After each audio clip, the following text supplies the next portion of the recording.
既然半步先天的真气不够，那就尽你的真元应一用。装神弄鬼。上！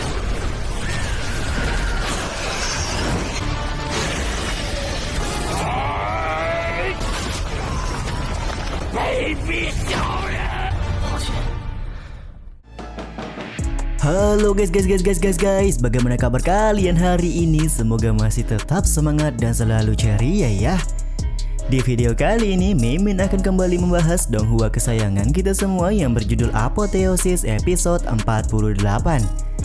Seperti biasa, sebelum masuk ke rekap ceritanya, buat kalian yang menonton video ini dan belum subscribe, tolong di subscribe dulu ya guys. Dan jangan lupa nyalain lonceng biar nggak ketinggalan update terbaru dari channel From Zero. Playlist untuk donghua ini juga udah tersedia buat kalian-kalian yang baru aja bergabung dan belum nonton episode sebelumnya ya. Ya udah gak usah berlama-lama, langsung saja kita ke rekap ceritanya guys.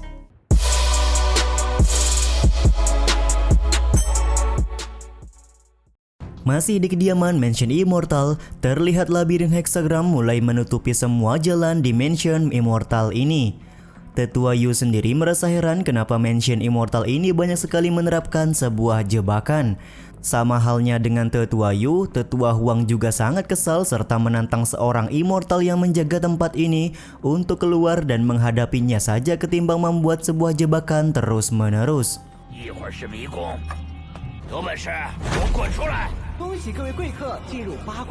Saut-saut suara dari penjaga Mansion Immortal mulai terdengar, di mana dia mengatakan hanya satu orang saja yang akan berhasil mendapatkan harta serta menjadi pewaris Mansion Immortal ini.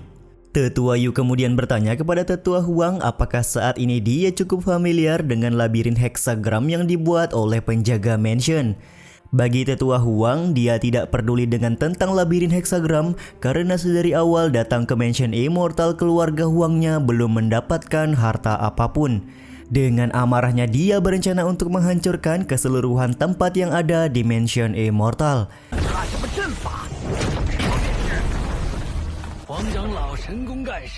Namun siapa yang menyangka bahwa Tetua Yu secara diam-diam melakukan serangan kepada Tetua Huang. Meskipun sempat menahan serangan tersebut, kelihatan kalau serangan Tetua Yu mampu untuk membuat Tetua Huang terluka.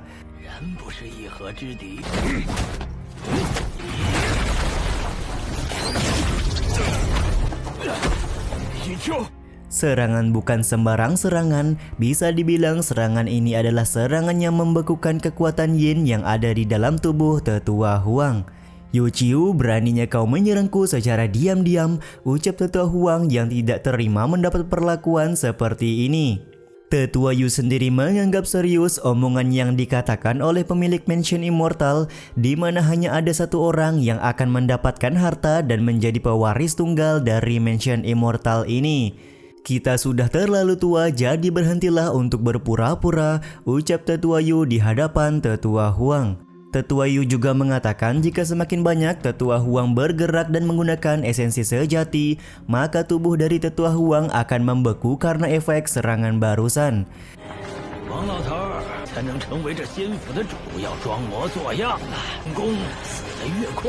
Dasar orang tua bajingan, meskipun aku harus mati, maka kau juga akan tidak bisa hidup, ucap Tetua Huang sembari melakukan serangan kepada Tetua Yu.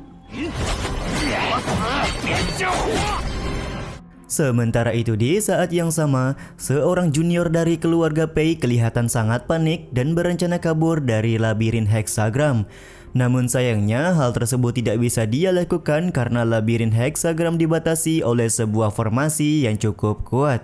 Pei Liang yang saat itu bersama dengan si junior berusaha menolong, namun ternyata si junior ini malah menikam Pei Liang dengan sebuah pisau. Sontak hal ini membuat Pei Liang kaget kenapa bisa sesama murid dari keluarga Pei harus saling melukai, dan apakah si junior ini tidak mengingat semua pesan yang disampaikan oleh Tetua Pei sebelumnya. Sambil tertawa, junior ini menjawab, di dalam Mansion Immortal apa yang bisa mereka harapkan dari seorang Tetua Pei yang membiarkan mereka semua mati di tempat ini. Dengan pisau yang dia pegang, si junior juga berniat untuk membunuh Pei Ling. Namun sayangnya hal tersebut tidak kesampaian karena dia menginjak sebuah jebakan yang menyebabkan sebuah benda keras meluncur dari arah atas menuju kepalanya. 这沙阵中，我命吗？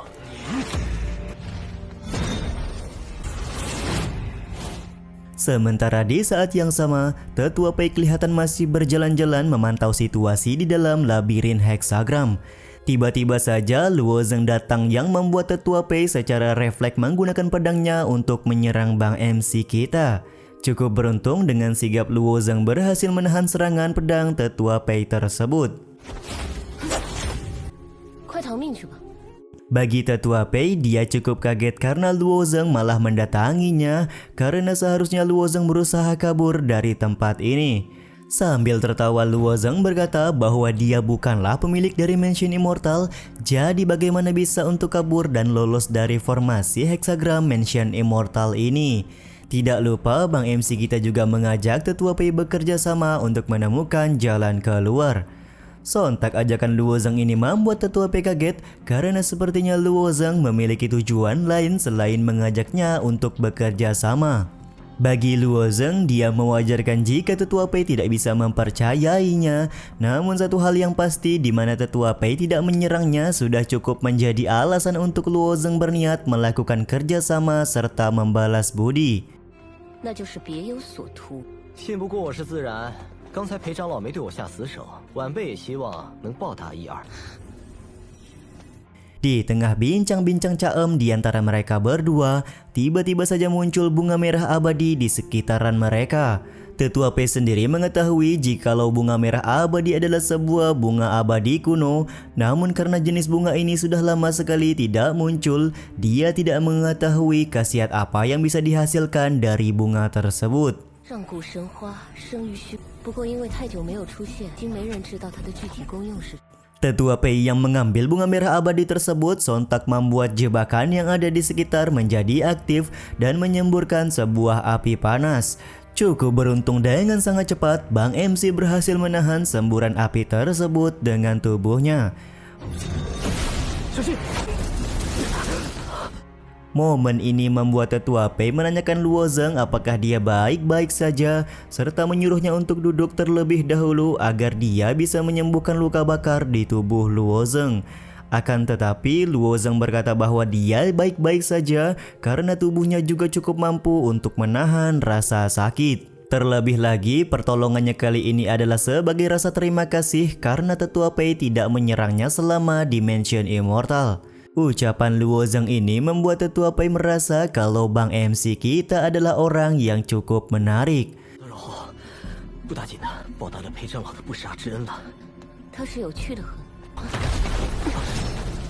Bersamaan dengan itu pula, tiba-tiba saja muncul Tetua Yu yang sedang babak belur dihajar oleh Tetua Huang. Kondisi Tetua Yu yang terluka parah membuat Tetua Pei menanyakan apa yang sebenarnya sudah terjadi.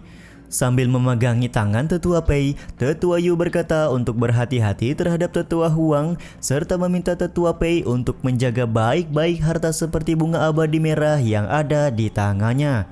Namun Mimin masih bingung ya, sebelum Tetua Yu mati ini dia memegang tangan Tetua Pei dan kayak memasukkan sebuah kekuatan ke dalam tubuh dari Tetua Pei ya guys.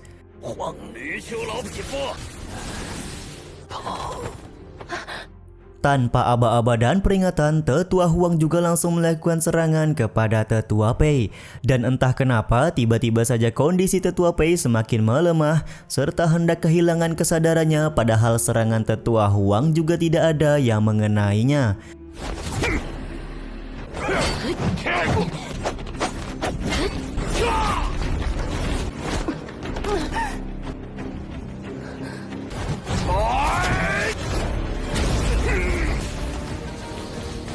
Cukup beruntung di sini Bang MC kita berhasil menahan serangan Tetua Huang sekaligus menyelamatkan nyawa dari Tetua Pei.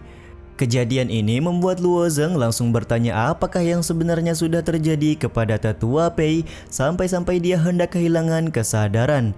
Bagi Tetua Pei, dia sendiri tidak mengetahui apa yang sedang terjadi dan mungkin saja semua ini ada hubungannya dengan Tetua Yu yang sebelumnya melakukan pertarungan dengan Tetua Huang.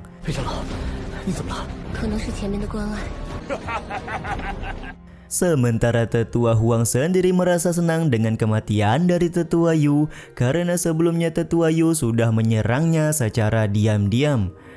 Karena sebelum Tetua Yu mati dia meminta Tetua Pei untuk menjaga harta bunga merah abadi, Tetua Huang pun berencana mengambil harta tersebut dari Tetua Pei. Sampai di sini Mimin juga belum paham sebenarnya Tetua Yu ini seperti mengadu domba Tetua Huang dan Tetua Pei agar saling membunuh satu sama lain dengan mengatakan hal tersebut. Bagi Tetua Pei, dia sendiri tidak akan menyerahkan harta tersebut. Begitu pula dengan Luo Zeng yang juga meminta Tetua Pei tidak menyerahkan apa yang mereka dapatkan kepada Tetua Huang. 尚可饶你们一命， 你能遵守诺言吗？ 不多废话。 Kejadian ini sontak membuat Tetua Huang sangat marah dan langsung mengeluarkan naganya guna menyerang Luo Zeng dan Tetua Pei. Karena terlalu berbahaya untuk melawan Tetua Huang di saat Tetua Pei sedang terluka, Luo Zeng memutuskan untuk membawa Tetua Pei bersembunyi dari Tetua Huang.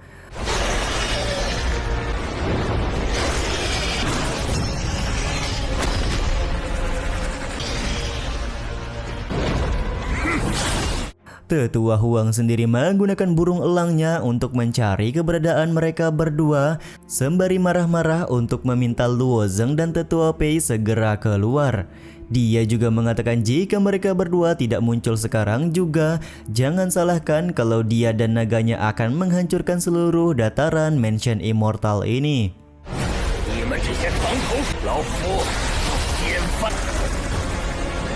不足以撼人这老匹夫。 Sementara itu, di persembunyian Tetua Pei berkata untuk sekarang tidak mungkin Luo Zeng akan berhasil mengalahkan Tetua Huang. Dia juga memberikan bunga merah abadi kepada Luo Zeng serta meminta Luo Zeng untuk segera kabur guna menyelamatkan hidup. 逃命去吧。 我自有办法。 Namun ya Bang MC kita Lord Luo Zeng malah kembali memberikan bunga merah abadi kepada Tetua Pei karena saat ini dia sudah menemukan cara untuk mengalahkan Tetua Huang. Di saat yang sama, Tetua Huang masih marah-marah kepada Luo Zeng dan juga Tetua Pei. Bersamaan dengan itu pula terlihat kalau dia batuk darah serta tubuhnya mengeluarkan aura dingin efek serangan dari Tetua Yu sebelumnya. Beberapa saat kemudian, Luo Zeng kembali muncul di hadapan Tetua Huang yang sontak membuat Pak Tua ini langsung melakukan beberapa serangan. 既然半股先天的真气不够，那就尽你的真元应一用。 装神弄鬼， 上！ Momen ini digunakan oleh Luo Zeng untuk menggunakan esensi sejati dari elang milik Tetua Huang yang sebelumnya dia dapatkan guna melakukan serangan balik.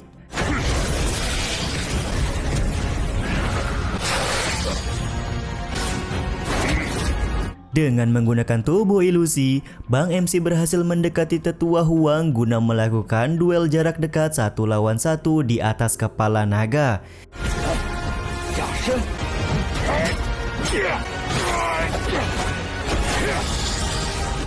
Dan siapa yang menyangka dalam duel ini Luo Zeng berhasil untuk melukai tubuh dari Tetua Huang. Bocah sialan, aku akan memotong tubuhmu menjadi beberapa bagian, ucap Tetua Huang dengan penuh amarah. Dengan esensi sejati burung elang, Luo Zeng kabur dari kejaran naga Tetua Huang sekaligus mengecoh naga tersebut untuk melakukan serangan tepat di hadapan Tetua Huang sendiri.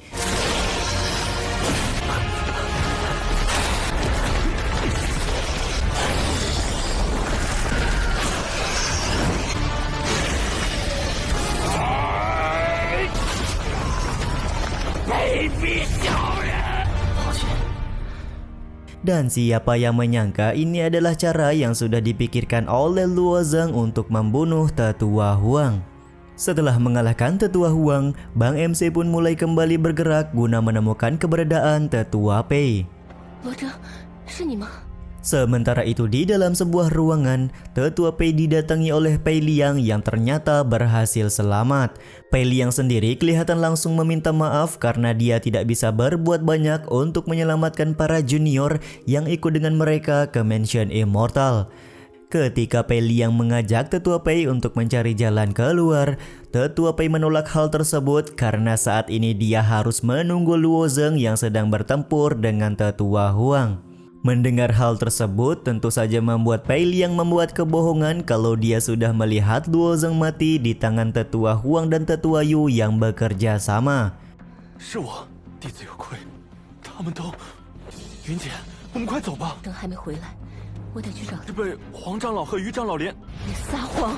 云姐， Sontak perkataan Pei Liang langsung membuat tetua Pei menghunuskan pedangnya ke arah Pei Liang karena tahu kalau Pei Liang sudah berbohong. Tetua Pei menjelaskan kalau tetua Yu sudah mati di tangan tetua Huang, jadi mereka tidak mungkin bekerja sama untuk membunuh Luo Zeng. Ditambah lagi, dia juga mempertanyakan kenapa Pei Liang harus berbohong kepadanya pada saat ini. 全是同门所赐，才就已经死在了黄长老的帐下。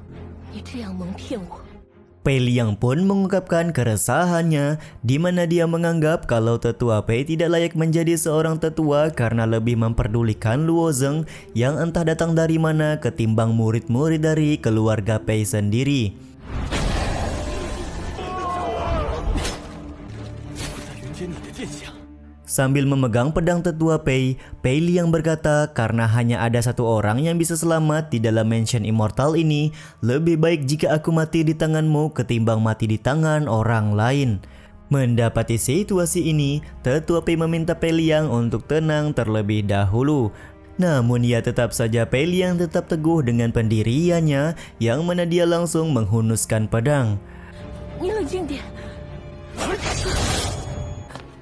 裴长老， Beberapa saat kemudian datang Luo Zeng ke hadapan tetua Pei sembari menanyai keadaannya. Di saat itu pula Luo Zeng mengetahui kalau Pei Liang sudah tergeletak tewas di hadapan tetua Pei. Di sini diperlihatkan juga kalau tetua Pei seperti sudah dirasuki oleh sesuatu yang jahat.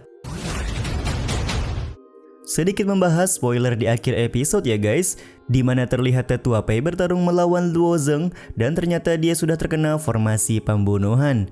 Diketahui formasi pembunuhan sendiri memungkinkan seseorang selalu punya niat membunuh kepada siapapun yang ada di hadapannya. Siapa yang menyangka formasi pembunuhan ini dibuat oleh tetua Yu yang sebelumnya pura-pura mati di hadapan tetua Pei.